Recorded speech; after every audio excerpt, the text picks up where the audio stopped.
All right. Well, welcome back to episode 10 of the Community of Wisdom Seekers.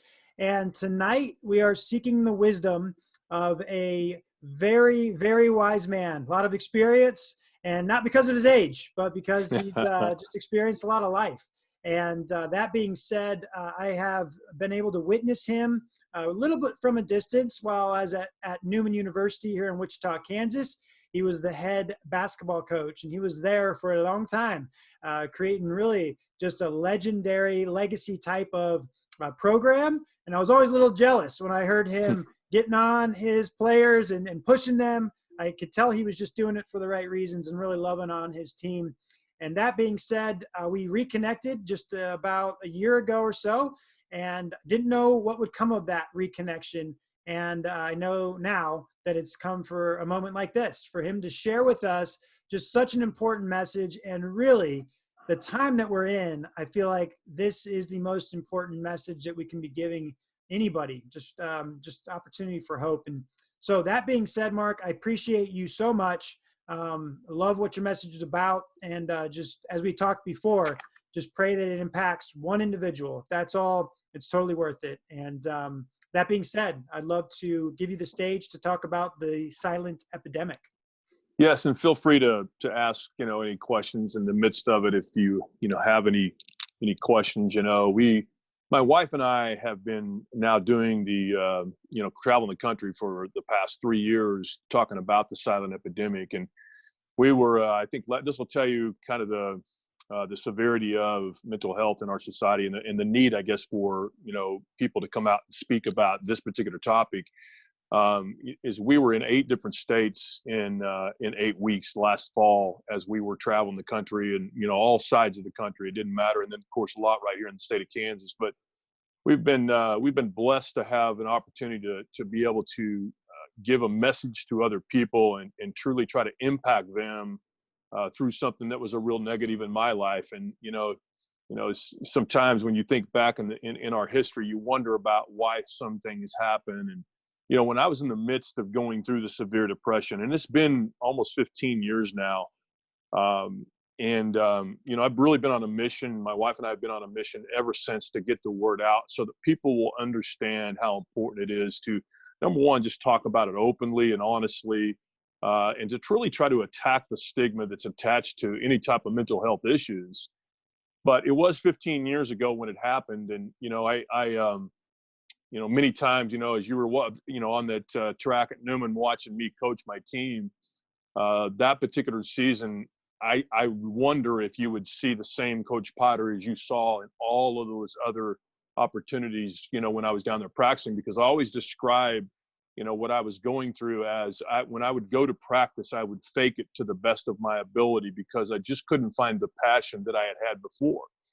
And so I was, truly struggling. It started at the beginning of that basketball season, and many signs started to surface. I started to truly spiral out of control with my own thought process. And one of the very first signs that I had when I started struggling was, I started to lose my confidence as a head coach and as a father and as a husband.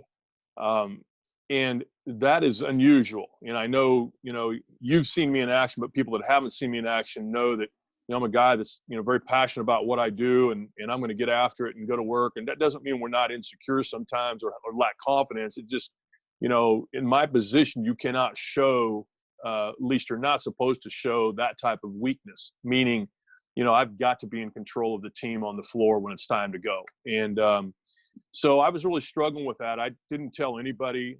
It was the beginning of that basketball season. And it took approximately 6 weeks for me to spiral so far out of control with my thoughts that I all the way to suicidal thoughts.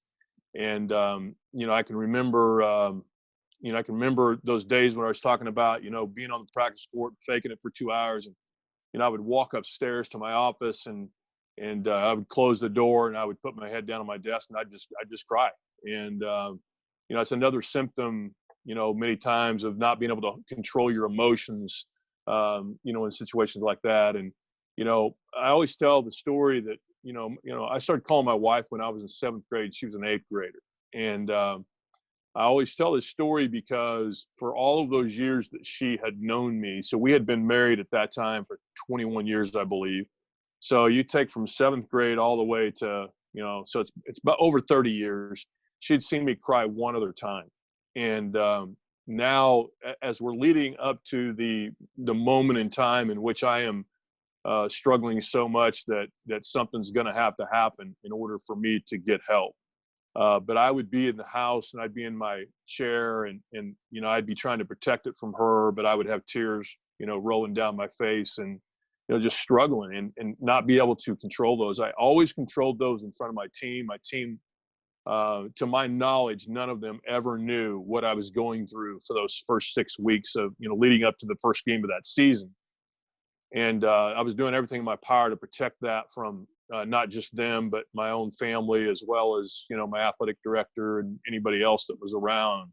Because, that stigma that we just talked about earlier, that's attached to, severe depression, anxiety, any type of mental health issue, it's very, very real. And so what I was doing was plummeting out of control with my thoughts, but at the same time, knowing that I needed to get some help and really didn't know what to do or how to go about it. We were getting ready to start a season, so I had to get my guys ready for that. And this as an athlete, that the preseason is the most important time of any season because of all the things that you're getting prepared for. And whoops, knocked my phone down there. That's all my hand work. I always got to have my hands flying around doing something. But so that struggle was extremely real. I lost approximately 30 pounds in those 6 weeks. I always lost weight during the course of a basketball season, but obviously I wasn't eating.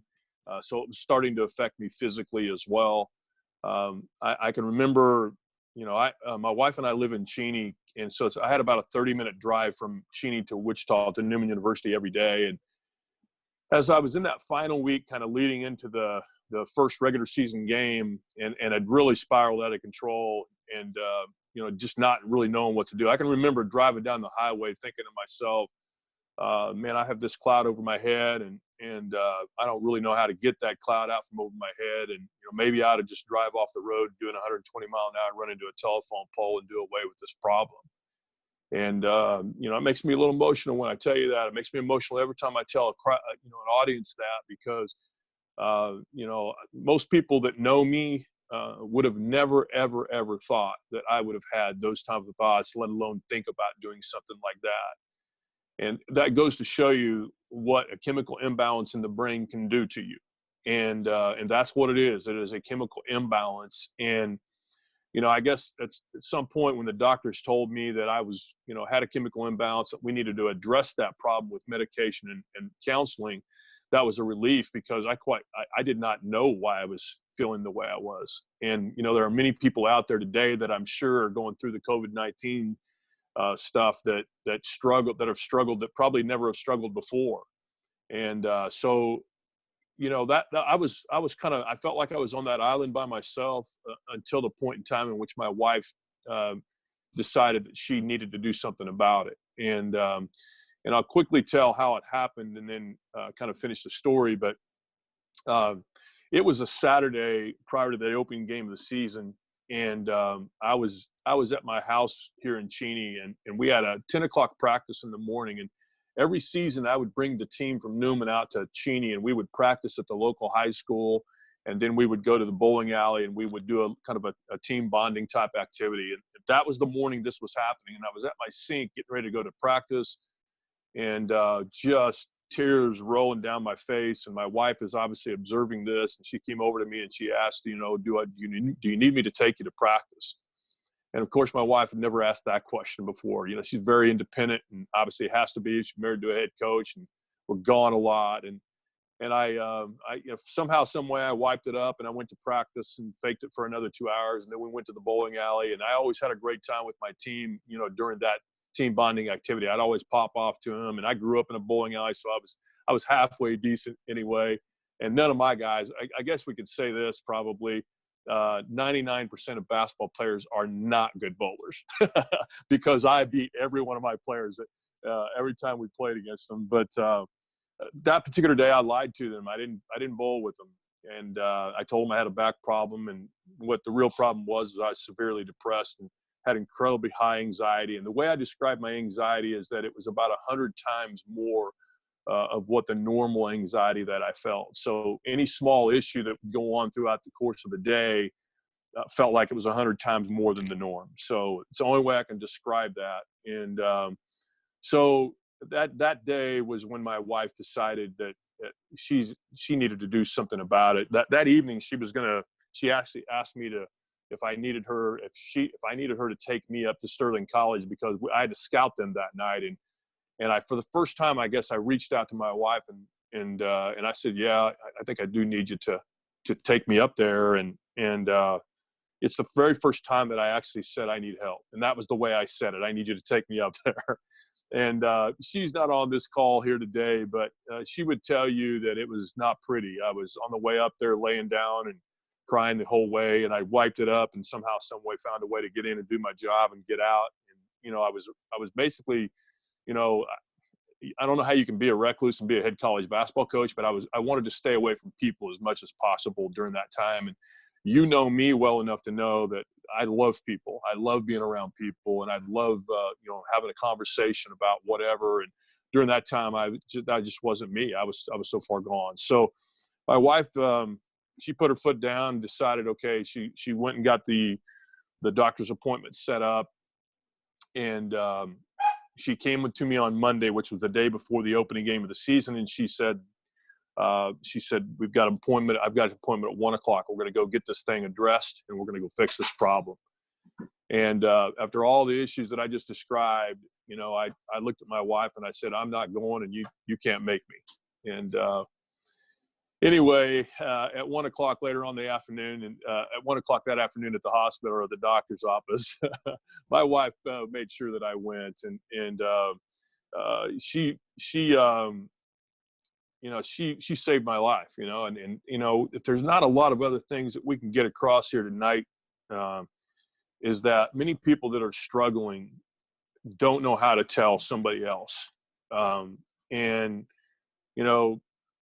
because of ego, because of whatever it is that, you want to call it, me being a man, a head coach, a father, whatever it is, I just could not say, honey, I need you to get me some help, until I was just so far gone that, I had all of the suicidal thoughts. So, I just am thankful that she did that. Thankful that she decided she was not going to take no for an answer. And that's kind of what I want to, a major point that I want to make to everybody that's on the call tonight, is that, we just can't take no for an answer, and we can't mess around with mental health.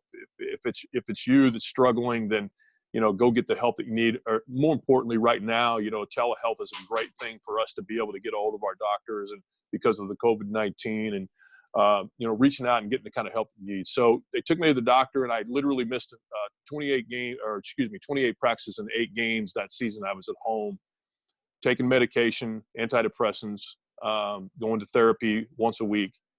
And I still, to this day, take medication, and that's, controversial. And some people say, well, do you continue to have to take the medication? And what my doctor told me was, probably wouldn't be a great idea to get off of it, because, I probably at some point would go back to that. It's in my family, and it's also a hereditary thing potentially. So that's also something I want other people to pay attention to if there's been struggles, in their with their family members as well. So she got me the help that we needed, and I went back to work, and I can remember, we were heading to Washington University on my first game back. So we had a 2-hour drive, and I just remember we always would sit a freshman up front with us. And so I'm driving down the road, really pleased that I'm back with my team. The only people that I told about the why I hadn't been with my team was my team when I got back. I felt like I owed that to them.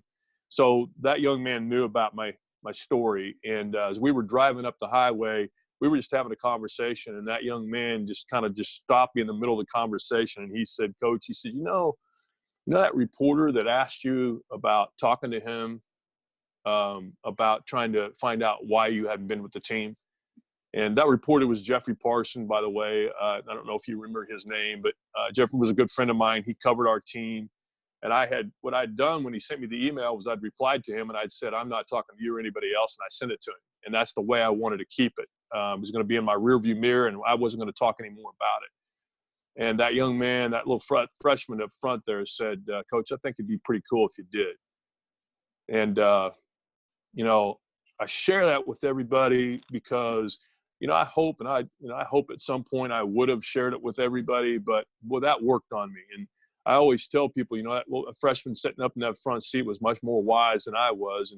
And you know, he'd already been through severe depression. There's a reason he was as wise as he was. He'd already been there and done that. And he understood it. He also understood the impact that it might have if I would speak to that reporter and talk about this thing openly and honestly to whoever would want to read the article. And after that, you know, so obviously we decided to do that. And after that, our lives changed completely. I've been on a mission literally for 15 years since that article came out, to truly just get the word out and give people hope and let them know they're not by themselves out there, and that you know, if we can do anything to help, that's what we're here to do.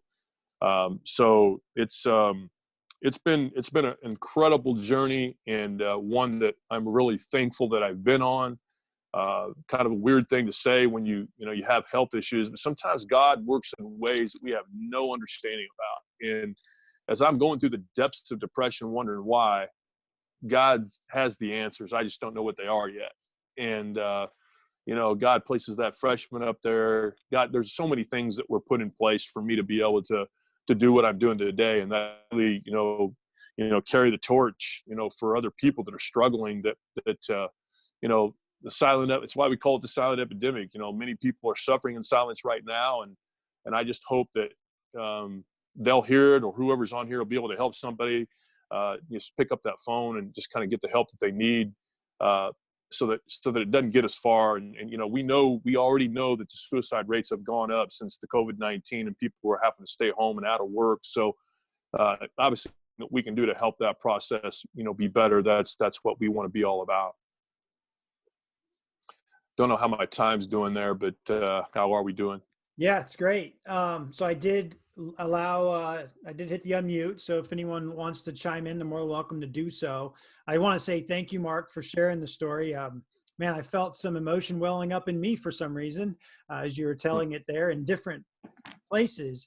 I think something that is interesting for me, being in the position I'm in, I work with some Christian men that are typically top performers in their industry, in their space. And what you said about just leading the team, right? So a lot of these guys, that's what they're doing. They're leading the team. I can see women, right, that are Yes. moms and proud moms. They're leading their family, leading their kids. And so often in leadership, we feel like we have to have it all together. And if we That's right. let down that I have it all togetherness, we're being weak. And That's right. and there's pride in the way there. But when you keep that inside, it wells up. And we see these men at retreats just pour out all these lot of darkness where, man, if they didn't have this opportunity, I think most of them, if they hadn't been where you had been, they're headed in that direction very quickly. So I guess I say all that to say, when you share your story, does that have some healing to it? When you share your story, when you expose this darkness of your life to the light, is there some weight that's lifted?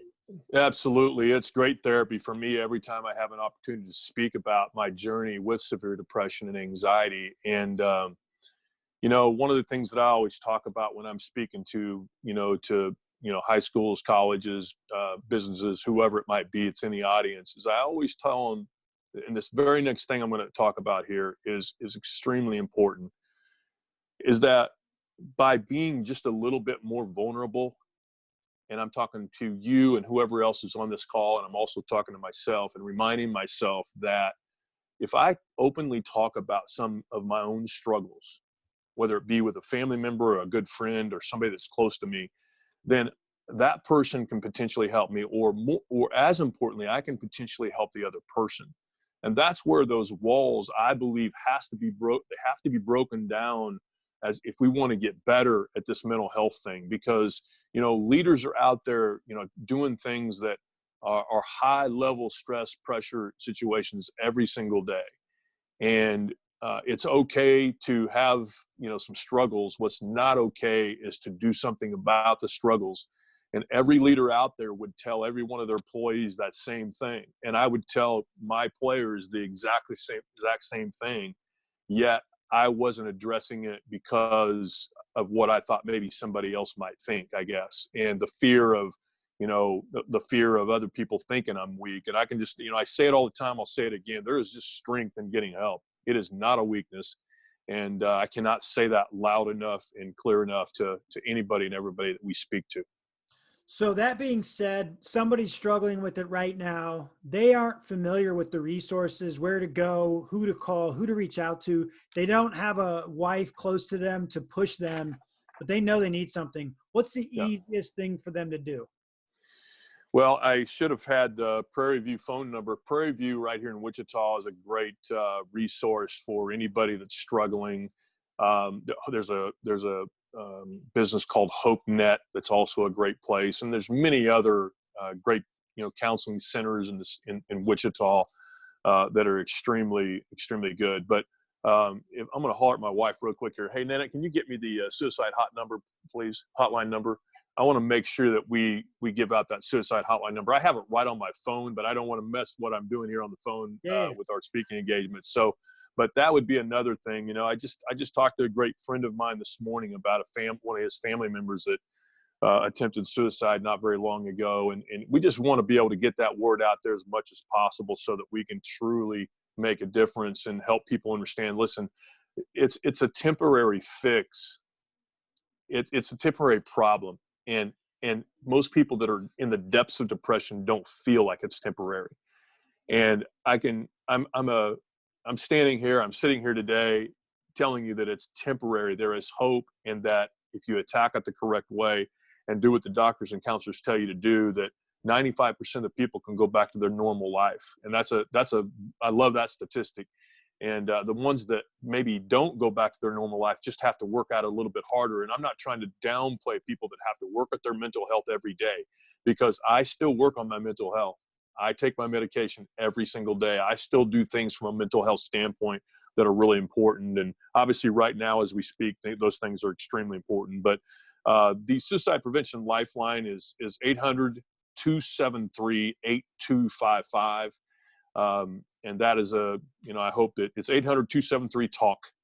And it's a suicide prevention lifeline. It's the national lifeline. And then it's, if somebody's, can't get a hold of them, call 911 if there's anybody that ever is in that position.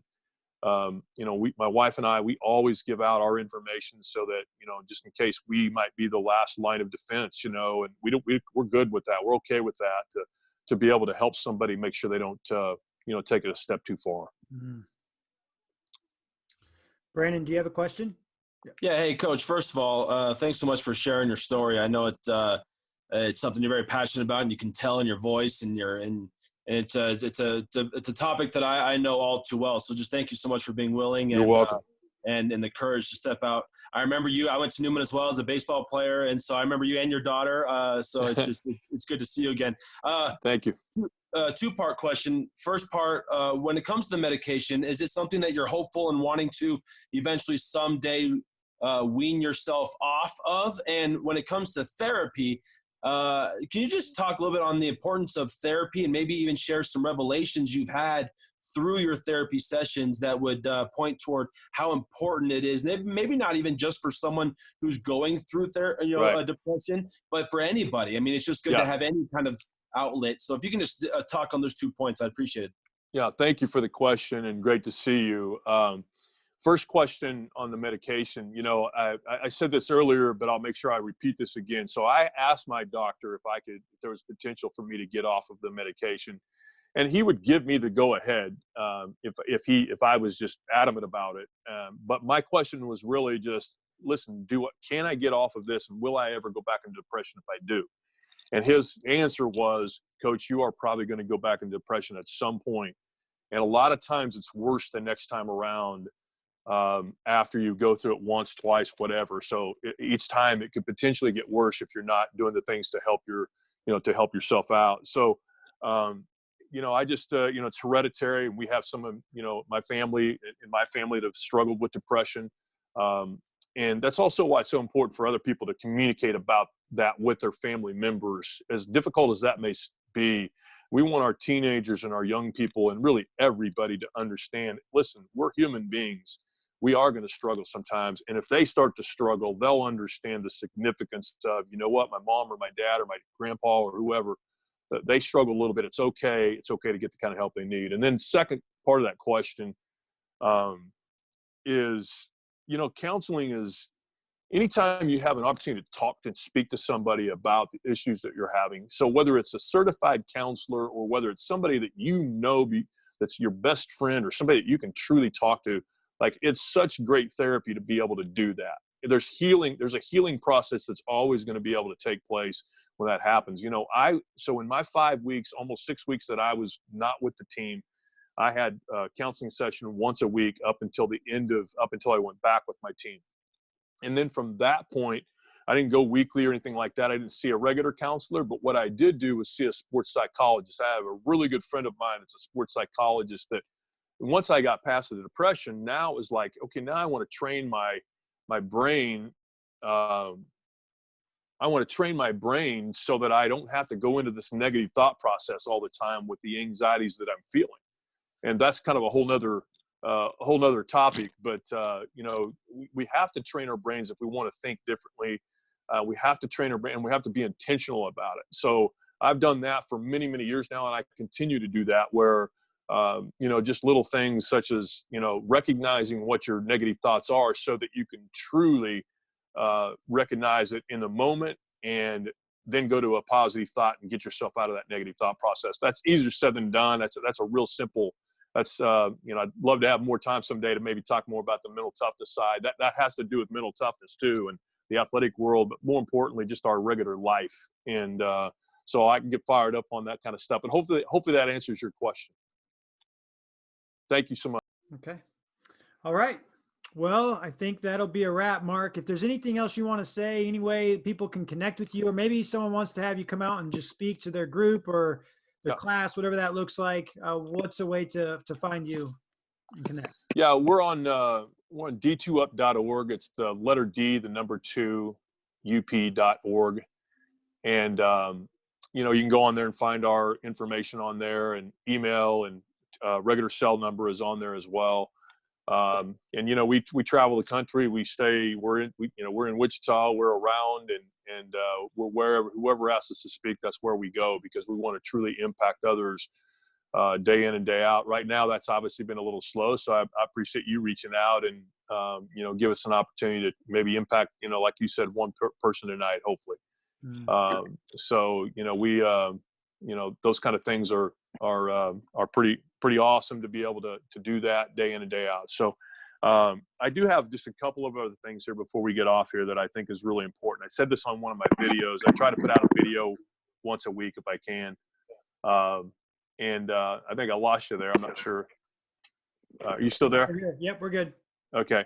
But one of the things that I think has created a lot of anxiety for all of us is just finding that balance of how to stay informed and yet not be so informed that we're always on edge with the COVID-19. And so just making sure that we balance that, and that we, whoever our favorite person is to watch during the day, watch that 30-minute to an hour show to make sure you're picking up the information you need, be informed, but please don't sit in front of that television all day long and listen to, because some of the stories are just heartbreaking, obviously. So I think it's important to keep the balance and do that as well. And then, and people that are feeling well, and this, you're doing this every time you have a podcast, but anybody that can help another person, there's nothing like the healing process when we can help other people. And so anything to do that. And then obviously exercise, that, if we get out and walk, if we get out and just do something, that's going to help us as we go forward here and continue this challenge of battling the coronavirus. And so hopefully that'll be a couple of decent pointers for the audience tonight. Well, I love it. And I love it because those are some tips that I've implemented myself to get through this time. I found myself consumed with watching it at the beginning, and it was taking up most of my day. I think we all did. Right? Yeah. Yeah. And I think we all did. Yeah. So much negative emotion, right? And anxiety Yeah. and fear. And then I decided to start this, which is kind of my piece of adding back and giving value, which was a way to distract myself in a positive way and connect with great people and share that with the community. And then, yeah, I've been running and walking and getting outdoors. So I appreciate that. So by Coach Potter's tips, I'm doing all right. It feels good. There was somebody else, I think, that had a question that popped up there. I did see that. Is there another question? Oh, I'm sorry for the delay, but how would you suggest talking with sixth graders who lost a Sunday school teacher from suicide? Oh, wow. That's a tough one. It's extremely tedious as well. Mm. And the one thing that I've learned in this 15 years of speaking to different audiences, and by the way, when we go to high schools, I always recommend that we go all the way down to sixth graders. And because what we know is that the suicide rate has been going up for it goes from ages 10 all the way to 46. It's the second leading cause of death, suicide is. So all the way down to age 10, and which kind of is in that same category as those sixth graders. And just being honest and open and real, and sometimes there's not an answer. Matter of fact, when a lot of times when people take their own lives, like we don't have answers for that sometimes. Many times families know and understand their issues. Many times families don't have an understanding at all of what their issues might have been or were, because they kept it within themselves. And just being real and honest and open about that, with those sixth graders. And sixth graders they're smart young. I mean, they're smart young people. It's amazing to me how many of them will come up and give us feedback after we finish speaking to their groups. And they can handle a lot more, I think, than we think. And the biggest key is for us just to be real and to be truthful. And obviously, where's the line of how much to talk and how much not to talk about it? I wish I could tell you that answer, but there's going to be certain sixth graders are going to want to talk a little more, and some aren't going to want to talk very much at all. But just being open and honest and telling them the truth about what the circumstances are. And I wish I had a better answer for that question. That's a tough one there, and it's just have to take that one day at a time. Mm. And if I can add a little bit to that, Mark, I think it's a great opportunity to share with them that you're there for them as a parent or as a family member, as a Yes. older adult, to say, hey, if this is what creates this situation. Typically, it's a negative emotion, negative pattern. If you ever feel this way, I'm here for you to open up, right? That's right. That's right. This person may not have had that. You do, and it's in me. So just giving them that opportunity to know that they can share it. So yeah, anytime, and just opening up the doors for them, letting them know about that. It's extremely important, and we found that all the way through all of our speaking engagements. And it doesn't matter if they're sixth graders or in their 80s or 90s. We've had a lot of older people also in some of the crowds, and it doesn't matter who they are. It's just a matter of, listen, we'll be there and we'll be available for you. And whenever you're there, just let them know, listen, we don't want anybody else to do something like that. So let's do everything in our power to make it not happen. That's good. So, oh man, thank you so much, Mark. I know the recording of this is gonna just impact, and I know it impacted those that were here tonight. So thank you so much. I really can't thank you enough. And just sharing. Thank you for reaching out. Man. Yeah. Thank you for reaching out. It was my pleasure. And if I can ever do anything to help in any way as far as the mental health is concerned or anything else, feel free to reach out anytime. Will do. Thank you, and God bless you. Right. And God bless you. Keep pushing on, my friend. Thank you so much. Right. Take care. Bye-bye.